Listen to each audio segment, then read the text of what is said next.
Bismillahirrahmanirrahim. Assalamu alaikum. This is your chemistry teacher. Today we are going to discuss about the new topic from chapter number 2, that is industrial preparation of hydrogen. जैसा कि आप जानते हैं कि हमारे पास जो अब टॉपिक है वो अब हम हाइड्रोजन के बारे में पढ़ेंगे। इससे पहले हमने हाइड्रोजन की इंट्रोडक्शन की थी और ग्रुप में उसकी कौन सी पोजीशन होनी चाहिए, और हम जानते हैं कि हाइड्रोजन की कोई सुटेबल पोजीशन नहीं है। There is no any suitable position for hydrogen. That's why it is place at the top of the periodic table. Group 1 के अंदर भी रिजेंबलेंस है, ग्रुप 7 में भी रिजेंबलेंस है, लेकिन on the other hand they have some differences from the group 1 and they have also some differences with respect to group 7। तो इसलिए हम इसको ना तो ग्रुप 7 में रखते हैं, ना ग्रुप 1 में रखते हैं, ना ग्रुप 7 से ये मेल खाता है, ना ग्रुप 1 से। इसलिए हम इसको पीरियोडिक टेबल की अव्वल पोजीशन के अंदर फिट करते हैं। लेकिन चूंकि ग्रुप 1 में ये आपको एट द स्टार्ट यूं नजर आ रहा होता है because is has atomic number 1, तो इसलिए उसको फर्स्ट प्लेस दिए। लेकिन ग्रुप 1 आपका लिथियम से शुरू होता है because they all are metals. ठीक है, अब हम ये देख रहे हैं हमारे पास जो टॉपिक है वो हमारे पास टॉपिक है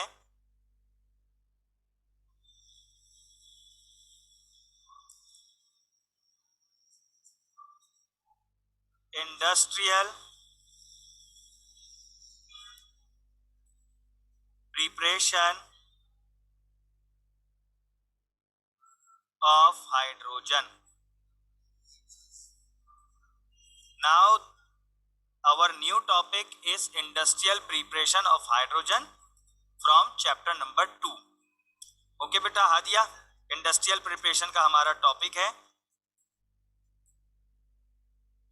हाइड्रोजन का। फातिमा ने भी अभी हमें ज्वाइन कर लिया। अब ये जो हमारे पास इंडस्ट्रियल प्रिपरेशन का टॉपिक है चैप्टर नंबर 12 सेकंड का सेकंड चैप्टर है हमारा ये। तो अब यहाँ पर हम देखते हैं कि हाइड्रोजन इंडस्ट्रियली कैसे बनता है। याद रखिएगा दो चीजें, एक कहलाती है लेबोरेटरी प्रिपरेशन, एक कहलाती है इंडस्ट्रियल प्रिपरेशन। अगर लेबोरेटरी प्रिपरेशन का मतलब है कि ये हाइड्रोजन कैसे बना, और इंडस्ट्रियल प्रिपरेशन का मतलब है कि हाइड्रोजन को ज्यादा मिकदार में हम कैसे बनाते हैं। जैसे मैं आपको एक मिसाल देता हूं, अगर मैं लैब प्रिपरेशन की बात करूं, मैं यहां करता हूं लैब में, तो हम क्या करते हैं, किसी भी मेटल को लेते हैं, जैसे जिंक एक मेटल लिया हमने और उसको हमने एसिड के साथ रिएक्ट किया, तो जिंक जो है वो रिएक्ट करेगा, जो आपके पास HCl का क्लोराइड आयन है उसके साथ रिएक्ट करके जिंक क्लोराइड बनाएगा और हाइड्रोजन बना देगा। तो हम इसको इस तरह कहते हैं कि Zn is a metal and HCl is an acid. When metal react with acid produce metallic salt and hydrogen gas, metallic salt और हाइड्रोजन गैस बना के दे रहा है। तो ये तो थी लैब की प्रिपरेशन हाइड्रोजन की, कि हाइड्रोजन को हम लैब में कैसे बनाते हैं। अब चूंकि अब हम बात कर रहे हैं इंडस्ट्रियली प्रिपरेशन की, तो इंडस्ट्रियल प्रिपरेशन का मतलब है कि हाइड्रोजन को बड़ी मिकदार में, ज्यादा मिकदार में कैसे बनाया जाएगा। ठीक है जी। तो अब हमारे पास जो हाइड्रोजन को लैब के अलावा इंडस्ट्री में अगर हम प्रिपरेशन की बात करेंगे, तो हमारे पास सबसे पहला जो स्टेप है वो स्टेप है by the action of steam on coal. सही है, कोल भी कह सकते हैं, कोक भी कह सकते हैं। अब ये जो कोल और कोक क्या है, ये आपने मैट्रिक क्लास के अंदर पढ़ा होगा कि coal, coke, charcoal are the allotropic form of carbon, these are the carbon. Basically ये सब कार्बन है, और स्टीम असल में वाटर को कहते हैं। तो मैं क्या करूंगा, C+H2O। अब जब कार्बन वाटर के साथ रिएक्ट करेगा, इस रिएक्शन के अंदर 1000 डिग्री सेल्सियस टेम्परेचर यूज होता है। तो अब ये दो गैस बना देगा, एक है कार्बन मोनोऑक्साइड और एक है हाइड्रोजन गैस। अब आप देखें, आपको तो हाइड्रोजन गैस मिल गई, कार्बन मोनोऑक्साइड के साथ हाइड्रोजन गैस आ गई आपके पास। आप तो कह सकते हैं कि हाइड्रोजन गैस मुझे मिल गई, लेकिन एक छोटा सा मसला होता है।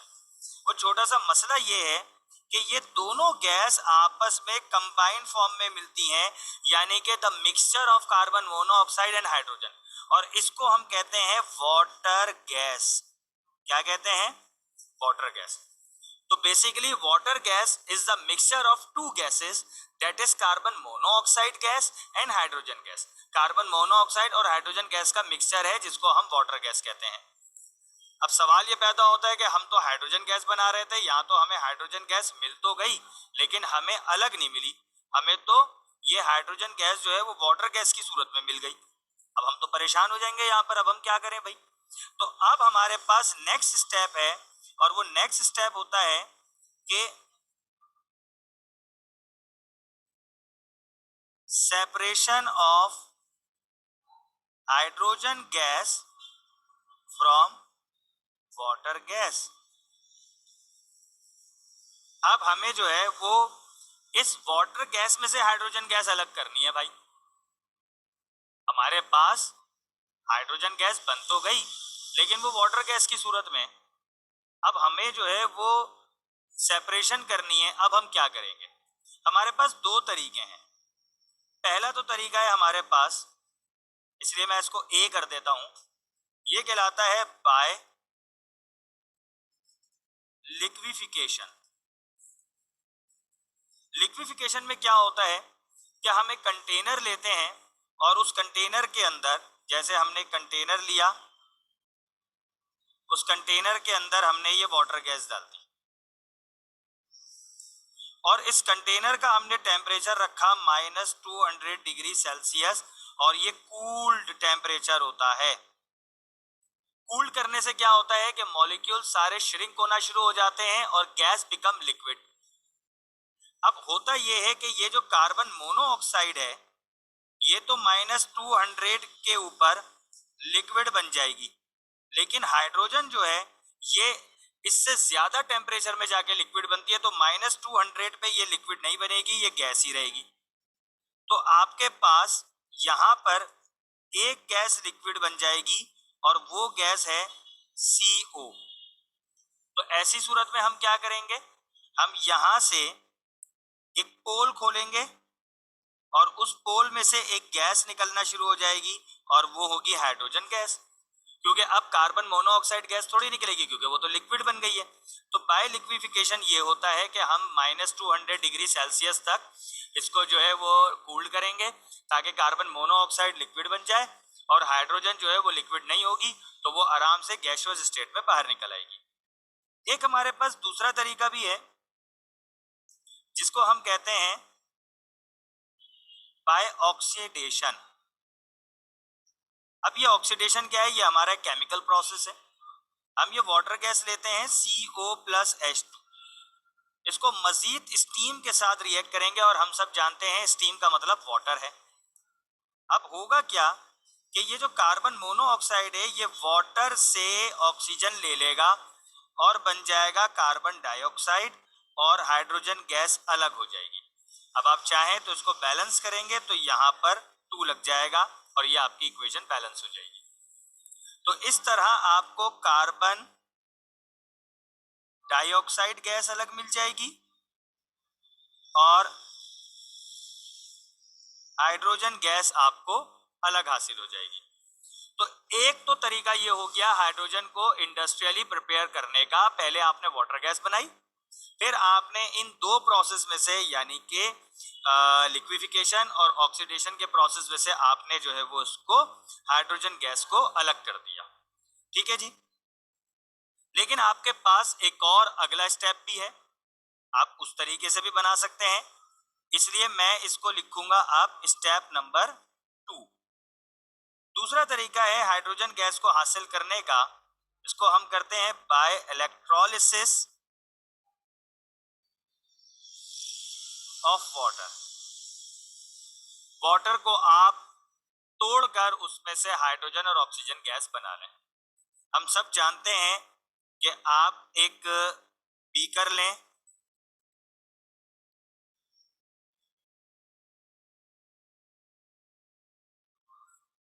ये लें,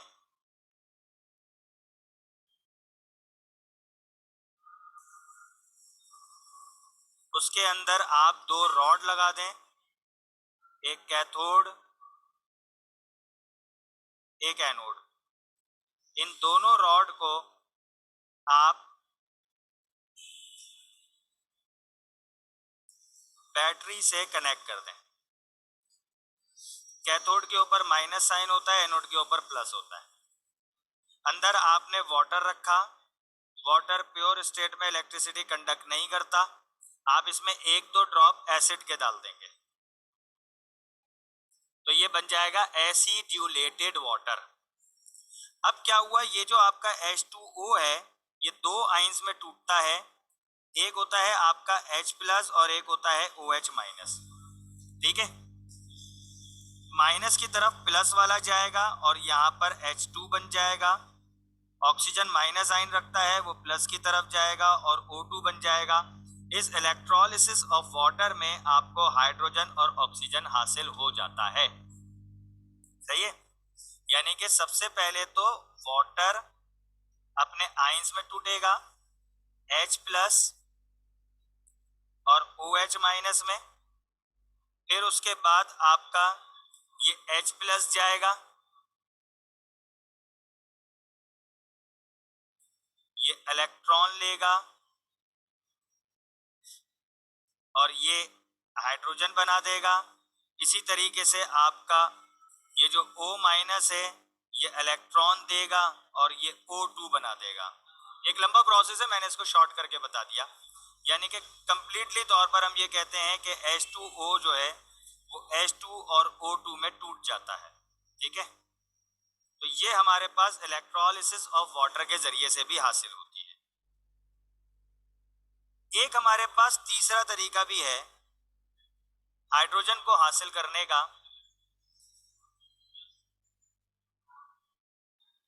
वो है थर्मल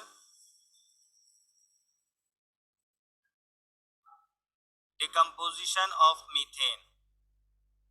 मीथेन को आप हीट करके तोड़ दें।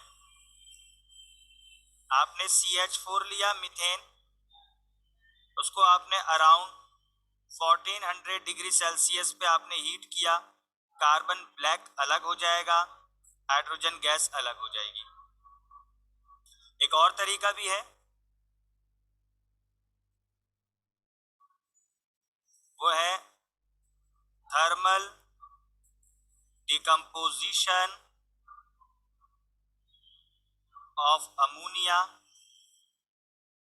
आपने अमोनिया लिया यानी कि NH3, उसको आपने 1500 डिग्री सेल्सियस पे आपने हीट किया, नाइट्रोजन गैस अलग हो गई और हाइड्रोजन गैस अलग हो गई। एक तरीका आपके पास ये भी है। तो it means you have 4 methods to prepare hydrogen industry. एक और भी है आपकी बुक में, वो है आपका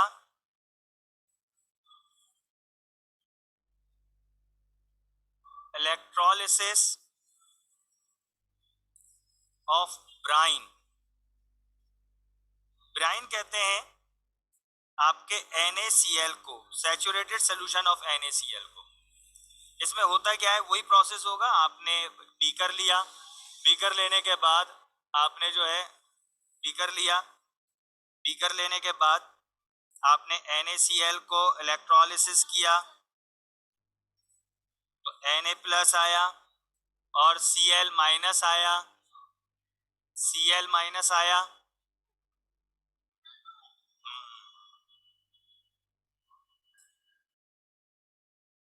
तो ये जो आपका Na प्लस है ये कैथोड के पास जाएगा, इलेक्ट्रॉन लेगा और Na न्यूट्रल बना देगा। ठीक है जी। इसी तरीके से क्लोरीन जो है ये इलेक्ट्रॉन, ये न्यूट्रल बनेगा और इलेक्ट्रॉन दे देगा। ये तो कैथोड और एनोड की तरफ जा रही है कहानी। अब ये जो हमारे पास Na है इसको चूंकि ये सैचुरेटेड सोल्यूशन था ना, तो पानी तो मिला हुआ है इसमें, तो ये क्या करता है, ये NaOH बनाता है और हाइड्रोजन गैस बनाता है। तो यहाँ भी हमारे पास जो है वो हाइड्रोजन गैस बन जाती है, और ये रिएक्शन आपका कैथोड में ही हो रहा होता है। तो इसलिए हम कहते हैं कि इलेक्ट्रोलिसिस ऑफ ब्राइन से भी हमारे पास हाइड्रोजन गैस हासिल हो जाती है। ठीक है। अच्छा, अब हमारे पास नेक्स्ट टॉपिक, यहाँ पर हमारे पास इंडस्ट्रियल प्रिपरेशन जो है वो हाइड्रोजन की अल्हम्दुलिल्लाह हो गई है। अब हमारे पास जो टॉपिक है वो टॉपिक है हमारे पास एटॉमिक हाइड्रोजन। अब जरा कुछ छोटे छोटे से टॉपिक है हमारे पास, हम उसको जरा कवर अप करते हुए चलें ताकि ज्यादा टॉपिक हो जाएंगे हमारे, तो हमारे पास ये चैप्टर जो है वो जल्दी कंप्लीट होगा। फिनिश अप मोड पर जा रहे हैं हम। एटॉमिक हाइड्रोजन किसे कहते हैं? जब आप मॉलिक्यूलर हाइड्रोजन को तोड़ते हैं तो जो आपको प्रोडक्ट मिलेगा वो एटॉमिक हाइड्रोजन है। मिसाल के तौर पे आपके पास मॉलिक्यूलर हाइड्रोजन होता है H2, सही है। अब H2 का मतलब क्या है, मैं यहाँ ब्रैकेट में लिख देता हूं कि दो हाइड्रोजन के दरमियान सिंगल कोवेलेंट बॉन्ड है। अब अगर आप किसी का बॉन्ड तोड़ते हैं तो आपको एनर्जी चाहिए। अब इसकी एनर्जी होती है 104 किलो कैलोरीज, तो ये टूट जाएगा और दो आपके पास एटॉमिक हाइड्रोजन आ जाएंगे। तो एटॉमिक हाइड्रोजन कहते हैं सिंगल एच को, एटॉमिक हाइड्रोजन कहते हैं सिंगल एच को, मॉलिक्यूलर हाइड्रोजन कहते हैं H2 को। तो याद रखिएगा एटॉमिक हाइड्रोजन का मतलब है H, ठीक है। और एटॉमिक हाइड्रोजन आपने कैसे प्रिपेयर की? मॉलिक्यूलर हाइड्रोजन को आपने तोड़ दिया। अच्छा जी, अब आप देखें इसकी प्रॉपर्टीज के ऊपर। प्रॉपर्टीज ये है कि जो एटॉमिक हाइड्रोजन है ना, इसकी लाइफ बहुत शॉर्ट होती है। ये फौरन किसी दूसरे हाइड्रोजन के साथ मिलकर मॉलिक्यूलर हाइड्रोजन बन जाएगा, यानी कि ये ज्यादा लंबा नहीं टिकता। ये फौरन किसी दूसरे हाइड्रोजन के साथ मिलके वापस H2 बना देगा, ये फौरन किसी दूसरे के साथ मिलके H2 बना देगा।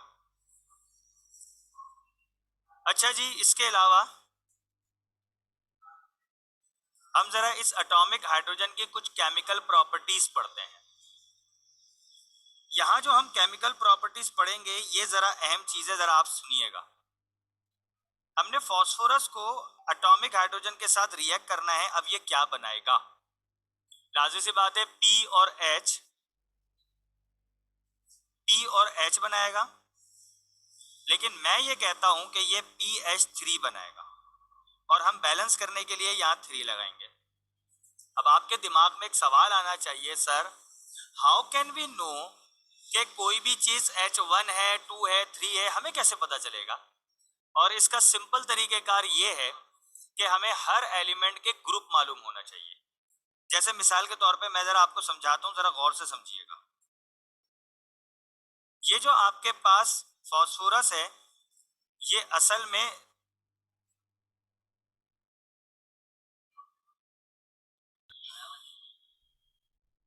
अब देखें, ये जो आपका फास्फोरस है ये असल में नाइट्रोजन फैमिली से ताल्लुक रखता है। इसका मतलब है ग्रुप 5 का। ये ग्रुप 5 का मतलब है कि इसको 3 इलेक्ट्रॉन चाहिए, इसकी वैलेंसी -3 होगी।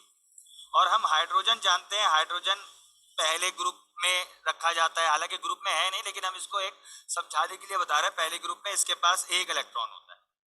तो अब फास्फोरस की रिक्वायरमेंट पूरी करने के लिए 1 हाइड्रोजन तो आ ही नहीं सकता भाई। फास्फोरस को 3 रोटियां चाहिए। अब हाइड्रोजन 1 रोटी लेकर आया है। अब 1 हाइड्रोजन 1 रोटी लेकर आएगा तो फास्फोरस कहेगा मुझे 1 हाइड्रोजन ही चाहिए, मुझे हाइड्रोजन भी 3 चाहिए। दैट्स व्हाई PH3 एक कंपाउंड बनेगा, सही है। इस तरीके से जो है वो हम इसको मैनेज करते हैं। अब जैसे मिसाल के तौर पे हम दूसरी एग्जांपल लेते हैं। कैल्शियम अगर हाइड्रोजन के साथ मिलेगा तो अब कैल्शियम जो है वो सेकंड ग्रुप का है, तो लाजिम सी बात है CaH2 बन जाएगा। अगर सोडियम हाइड्रोजन के साथ मिलेगा, सोडियम फर्स्ट ग्रुप का है, तो NaH बन जाएगा। तो ये हमारे पास जो है वो इस तरीके से कंपाउंड बनते हैं। ठीक है जी। अब हमारे पास अगला टॉपिक है, वो है नेसेंट हाइड्रोजन। नेसेंट हाइड्रोजन को हम कहते हैं न्यूली बॉर्न हाइड्रोजन, गर्मा गर्म ताजा ताजा हाइड्रोजन, अभी अभी बना है। हाइड्रोजन जो है वो किसी भी केमिकल रिएक्शन के दौरान एटॉमिक स्टेट में होता है, उसको नेसेंट हाइड्रोजन कहते हैं। जैसे मिसाल के तौर पे अभी आपने H2 को तोड़ा था, 2 H बन गए थे, तो ये जो आपका एटॉमिक हाइड्रोजन था ये असल में एटॉमिक स्टेट पे था, तो ये आपका नेसेंट हाइड्रोजन कहलाएगा। नेसेंट हाइड्रोजन बहुत ज्यादा रिएक्टिव होता है, सही है, as compare to the molecular hydrogen, ये बहुत ज्यादा रिएक्टिव होता है। अब मैं आपको बताता हूं कि ये कैसे रिएक्टिव होता है। तो नेसेंट हाइड्रोजन जो है वो मोर रिएक्टिव होता है, कैसे, मैं आपको इसका एक रीजन देता हूं। हमारे पास था आयरन क्लोरेट, इसको हमने मॉलिक्यूलर हाइड्रोजन से रिएक्ट किया। आयरन क्लोरेट मॉलिक्यूलर हाइड्रोजन के साथ रिएक्शन नहीं कर पाया, नो रिएक्शन। इसका मतलब है मॉलिक्यूलर हाइड्रोजन इतना पावरफुल नहीं था कि वो आयरन क्लोरेट के साथ रिएक्शन कर सके। लेकिन जैसे ही हमने आयरन क्लोरेट को नेसेंट हाइड्रोजन के साथ रिएक्ट किया, याद रखिएगा नेसेंट हाइड्रोजन को हम इस तरह लिखते हैं, तो ये आयरन क्लोराइड बना देगा और HCl बना देगा। तो इसका मतलब ये है कि ये जो है वो आपका मोर रिएक्टिव है देन मॉलिक्यूलर हाइड्रोजन। तो आज हम यहां पर रखते हैं टॉपिक को, कल हम जो है वो बाइनरी कंपाउंड्स ऑफ हाइड्रोजन पढ़ेंगे नेक्स्ट वीक में, और उसके बाद हमारे पास ये टॉपिक, ये चैप्टर भी खत्म हो जाएगा। लास्ट टॉपिक है हमारे पास बाइनरी कंपाउंड्स ऑफ हाइड्रोजन। कोई सवाल है तो आप सवाल पूछ सकते हैं। I am going to stop recording.